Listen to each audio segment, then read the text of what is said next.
I think just to put it into perspective, you talk about your 350 metre tall timber building. The trees that are going to provide the wood for that building are already in the ground and growing now. So it just gives you an appreciation for the timescales that we are working with. And I often liken this to trying to navigate an oil tanker down a slalom course. There's a lot of inertia in the system, and yet we're trying to respond to these changing demands. And the wood that we are harvesting now and that you're using, the decisions that were made silviculturally were done 30, 40 years ago, and I'll give an example of that as part of the presentation. And obviously what we're doing today, we're trying to anticipate what the future demand will be and react accordingly. So really what I'm just going to do is chart a few a little bit of a potted history of silviculture in New Zealand and talk about particularly the clearwood story, and then give you some insights into where we may be heading in the future. As Owen mentioned in the introduction, one of the sad things that has happened in the last couple of weeks was the passing of Wayne Miller. And this was meant to be a double act, and Laurel and Hardy, the two Ronnies, whatever duo you want to think of.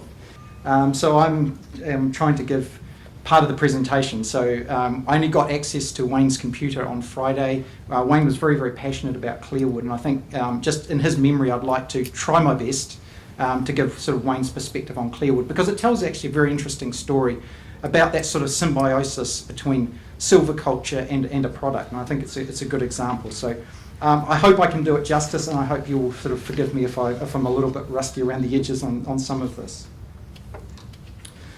So really, the forest resource that we have today didn't come about by accident. There was a very deliberate set of events that have happened over really the last 100 years, and I guess it starts back with the 1913 New Zealand Royal Commission on Forests. I think most of you are aware of this. Our indigenous forests were not going to be able to provide for New Zealand's future timber need, and so it was recommended that we get into a large afforestation program based around exotic forests.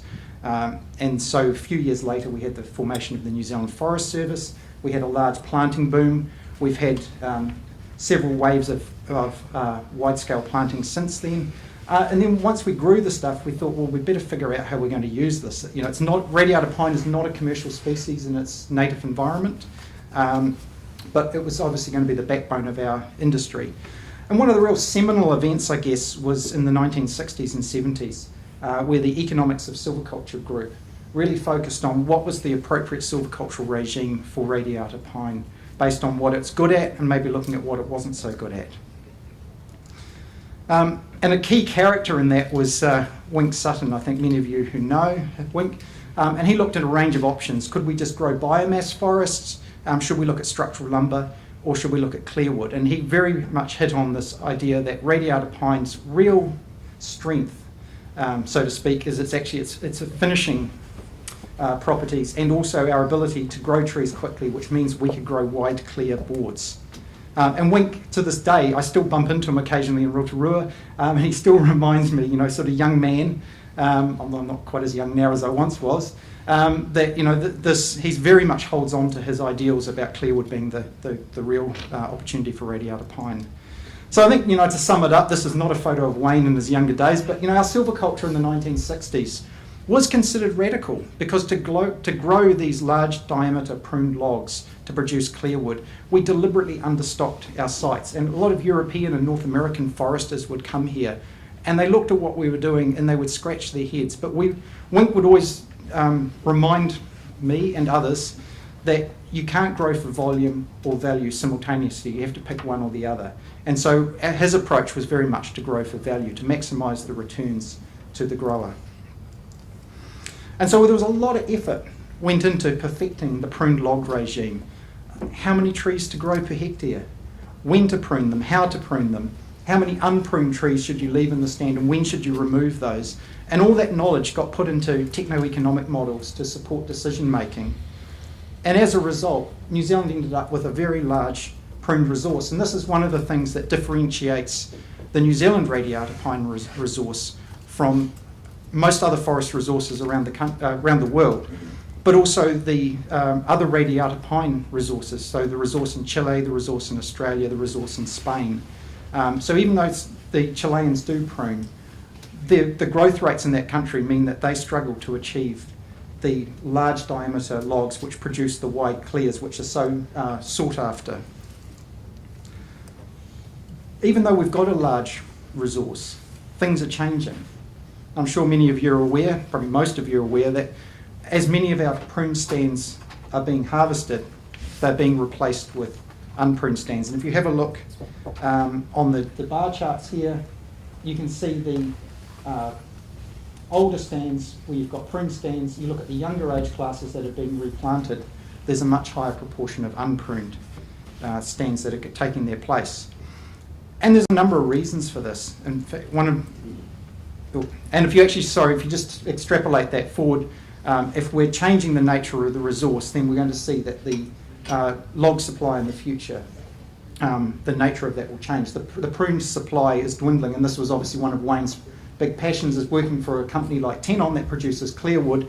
Knowing that you're getting squeezed for your resource was obviously of concern, and this was some work that former colleague of mine, Jeff Tombleson, produced and presented at the New Zealand Institute of Forestry conference a couple of years ago, just showing that in the central North Island there's going to be quite a significant reduction, as you can see there in the black line, for the size of the pruned resource. And this is what I was going to say a second ago. There's a number of reasons for this. A couple of colleagues at Scion, Mike Watt, did a spatio-economic analysis looking at the comparison of pruned and unpruned regimes over time based on the log prices for the different grades of logs. So you've got your pruned logs as well as your unpruned logs, particularly your A and K grade logs. And in the blue, that indicates that pruned regimes outperform unpruned regimes, and red indicates sites in New Zealand where your unpruned regimes outperform your pruned regimes. This is not an election map showing the red and the blue, but what you can see early on, 1995 to 1999, the blue tends to predominate, so we could see that, sorry, that should be 1995. Yeah, sorry, 1995 to 1999, blue predominates. Then we see a switch later on, where we see now that unpruned regimes tend to outperform pruned regimes at many sites in the country. We've seen a little bit of an uplift in pruned log prices in recent years, and we can see that in some areas it shows that pruning's coming up to a sort of almost parity or slightly ahead. And one of the issues that we really have is that I've mentioned earlier about this volume versus value trade-off. And so to grow large prune logs, you have to understock your site. That's fine if there's a sufficient premium for those larger diameter pruned logs. As those premiums shrink, your lack of volume on those sites penalises you. And so forest growers now, one of their reactions is to move their stocking up to achieve greater site occupancy and therefore greater revenues. But that's based on a current set of market conditions. One of the challenges is to think what's going to happen in the future. So is it all doom and gloom for the future of clearwood? And I think this is where Wayne is very, very passionate, and hopefully I can do his comments justice. But our big focus, or their big focus at Tenon, was really into the US market currently. And the market segment that they were targeting is shown in red there, which is really the interior mouldings and trims. And it doesn't take a rocket scientist, even I can figure it out, that that's one of the smallest bars on that bar chart. The big opportunity is in some of these other exterior markets, windows and doors, sidings, deckings, and exterior mouldings. And there's some numbers there, and again, I haven't had the opportunity to sit down with Wayne and talk through them with him, but you can clearly see that the numbers get bigger, and so there's a real opportunity to move on price. And I'm sure there's people in the room here who would have a much better understanding of this than I will, so I'll probably try not to dig a hole for myself. But really the point being here is that the market is prepared to pay for performance, appearance, low maintenance. Obviously everyone knows that radiata pine is not naturally durable, but there's clearly demand globally for durability and high performance when you're using wood in exterior applications. Many of the naturally durable timbers are becoming in short supply, and many of the timber treatment processes that are used to confer durability to non-naturally durable species are becoming under increasing regulatory pressure, i.e. CCA in Europe and North America. And in addition, many of these treatments don't do a lot to improve the stability. So there's a big opportunity around wood modification. And that gives improved performance to species that would not naturally be durable. And there are a number of wood modification technologies. I don't have the knowledge or the time to go through all of them. I did actually work in a timber engineering research group in the UK for 5 years. So I actually have come across thermally modified and acetylated timber. I know a little bit about it through osmosis. But these technologies involving either thermal modification, so heating up wood to manipulate its properties, or actually altering the chemical structure of the wood, give it an enormous opportunity to change the properties and improve things like stability and durability. And as Wayne notes down the bottom there, modified wood is happening. It's heavily driven in Europe at the moment, but it's extending to other markets. The key point being, though, is that radiata pine is the preferred species for modification. I've heard presentations from people from Axis Technologies, who are the people making acetylated wood, and they really want radiata pine for a number of reasons listed there. It accepts many of these chemical treatments very readily, much better than many other species because of its structure. The young age of our resource means it's mainly sapwood. It's uniform. I've mentioned several times before, it's available in long, wide, thick lengths. So that gives a lot more flexibility and the ability to produce high-value products. We often think that the higher the density, the better. In the case of modified wood products, many cases actually low density is better, particularly for chemical modification. You use less chemical, you get better uptake. We have a renewable, sustainable resource. We have a large proportion of our resources FSC certified, and Wayne notes there with an exclamation mark, we have an economic supply. And he thinks that wood modification is the new growth market for high-grade radiata pine. As I mentioned, I worked with engineers and architects for a number of years. They're always great at having fantastic slides. So I'll just show some examples of the kinds of uses for different modified wood. I'm sure many of you are very familiar with some of these projects, so I won't try and talk through them. I'll just flick through the slides. We had a little bit of involvement. We did some timber testing for the chemically modified or acetylated radiata pine, which was used to establish its strength properties to actually build the Sneek motorway bridge in the Netherlands, but I can only claim a tiny little attachment to it, but it's a very well-known example of use of modified wood. So it was kind of a neat story that Tenon supplied the wood all the way from Taupo in New Zealand to the Netherlands to build this bridge, and it's sort of kind of the mecca for engineering and architectural students from Europe to go and see this timber structure. I'll apologise for Wayne's lack of political correctness with his slide deck there, but again, just an example of furfullated wood where you're actually impregnating it with furfural alcohol to improve its durability, and then thermally modified wood. You can see some of the examples there. And he just notes that these markets are growing, and here's just some examples showing New Zealand's sawn timber exports to Europe over time, and you can see there's been about an 8-fold increase in the size of the market from 2004 to 2016-17. And again, that's really driven by the huge increase in demand for radiata pine for use in modification. And I was actually, the people from Axis Technologies were in New Zealand a few weeks ago, had the privilege of going out for dinner with them, and they were just talking about the very big demand for their product for wooden window frames, and particularly in Great Britain. And so they see it as a very big opportunity for their business. So going back to talking about the change in the resource, we have a wood availability profile, or a planting profile, should I say, that that looks like this. We had a very big expansion of our forest estate in the early 1990s when I started in forestry, and then it dropped off very dramatically.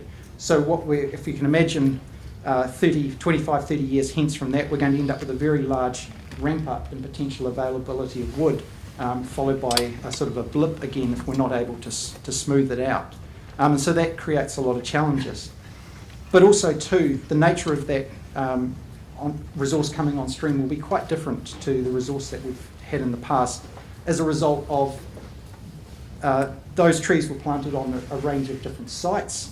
The genetic base will change and the silvicultural regime will change. I've already talked about the shift from pruned to unpruned, but also stand densities or stocking rates are going up. So really, I think understanding what this resource is going to look like, being able to characterise it is very important for the sector because that's what's going to be confronting us in a few years' time. But then understanding what we want to do now for the industry in, say, 15, 20, 30 years from now. I covered some of this just a slide back. So we had this 1990s planting spike due to very high prices for logs, actually driven by logs to Japan and Korea at the time. A lot of these trees were planted on fertile ex-pasture sites. We did have some incidents of toppling in stands, so those trees flopped over and then they righted themselves. So they might look fine on the outside. There may be a slightly different story in the inside. This wood is owned by many large number of small owners. We heard earlier there's something like 15,000 small owners. This is their resource predominantly. Not a lot of it necessarily will be FSC certified, so you'll be looking at sort of controlled wood. It's often on steep land with no road access. That's possibly less relevant to you than it is to the owners, but it is less well characterised compared with the large owner resource. And there's often issues with very high soil fertility. If you have high nitrogen or low carbon to nitrogen ratios, generally that's inversely related to density. So on high nitrogen availability, you have lower density. So farm sites typically could have 25 kilograms a cubic metre lower density. Okay, I'm going to have to pick up the pace. Our genetics is changing. We're seeing a lot more, we've had probably 65 years of tree breeding, and we're seeing a lot more control pollinated and clonal material going out compared with the earlier open pollinated. You can see there in the red bars, in recent years we've had some issues with lack of availability of tree stocks, and people have actually ironically had to go back to climbing select so they'd find nice stands of trees and harvest the cones off them. But we will see increasing levels of improved genetic material being deployed in the forest. Hopefully we've done good things with genetics, but the tree that you saw Wayne next to was known as tree 55. That was selected for very high growth rates, but one of the issues there is that we see that there's an adverse correlation between growth rates and two key wood properties, density and stiffness. So there was a lot of work to breed for increased growth. We saw some detrimental impacts on wood quality. We understood those and we've worked to correct those, so hopefully the internal wood properties of the trees going forward will be better, which is what processors need. And you can see there some examples. We can get gains in wood density on the left, wood stiffness on the right by deploying genetically improved materials. So we can manage the forest to manipulate those properties. One of the key questions is, will faster growth lead to shorter rotations? So if we get genetic gain, you can actually reach a target tree size earlier. And so there's a big incentive for forest growers, I guess, to be able to harvest earlier because that improves the economic returns. But we need to understand what the impact is for wood processors. And one of the issues that we have, again, people are probably well familiar with this, is we have these steep radial gradients in wood properties within trees. And we have this wood in the centre of the trees, we know it as core wood. And so this has been known for many years. You can see the paper by Dave Cowan back from 1992. So the issue there, if we shorten the rotation, we're going to take that higher quality outer wood, we're going to reduce the proportion of that in a tree, and we're going to have more core wood. The question then is, can we improve the properties of the core wood either through genetics or through silvicultural management so that we can grow a tree on a shorter rotation and not have it have negative impacts for people who use the wood? So there's rather than just understanding point measurements, we're actually now trying to work to map the internal properties, their distributions, and hopefully we can find trees with better properties.